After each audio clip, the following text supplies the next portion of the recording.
விழுப்புரத்தில் தமிழ்நாடு துணை முதலமைச்சர் உதயநிதி ஸ்டாலின் பிறந்தநாள் விழா நிர்வாகிகள் ஆலோசனைக் கூட்டம் நடைபெற்றது. நவம்பர் 27ஆம் தேதி பிறந்தநாள் விழா காணும் திமுக கழக இளைஞரணி செயலாளர் மற்றும் தமிழ்நாடு துணை முதலமைச்சர் உதயநிதி ஸ்டாலின் அவர்களின் பிறந்தநாள் விழா நிர்வாகிகள் ஆலோசனைக் கூட்டம் விழுப்புரம் கலைஞர் அறிவாலயத்தில் விழுப்புரம் மத்திய மாவட்ட பொறுப்பாளரும் சட்டமன்ற உறுப்பினருமான லட்சுமணன் தலைமையில் நடைபெற்றது. அப்போது கூட்டத்தில் பேசிய மாவட்ட பொறுப்பாளர் லட்சுமணன் பேசுகையில், ஒரு குடும்பத்தில் குறைந்தது ஒருவராவது தமிழக அரசின் மக்கள் நலத்திட்டங்கள் மூலம் பயன்பெற்றிருப்பார்கள் எனவும், குடும்ப உறுப்பினர்களோடு இணைந்த உறவு முறை, பண்பாட்டு பழக்க வழக்கங்களை அரசியலுக்கு அப்பாற்பட்டு மதிக்கும் தலைவர் உதயநிதி ஸ்டாலின் தான் இன்றைய இளைஞர் தலைமுறைக்கு முன்மாதிரியாக உள்ளார் என தெரிவித்தார்.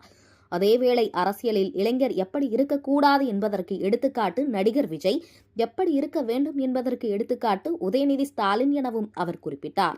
உதயநிதி ஸ்டாலின் பிறந்த நாளை ஏழை எளிய மக்கள், மாணவர்கள், இளைஞர்கள் பயன்பெறும் வகையில் கொண்டாட வேண்டும் என வலியுறுத்திய அவர், இந்த மாதம் 26ஆம் தேதி மாவட்ட கழகத்தின் சார்பில் இரத்த தான முகாம், நலத்திட்ட உதவிகள் நடைபெறும் என தெரிவித்தார்.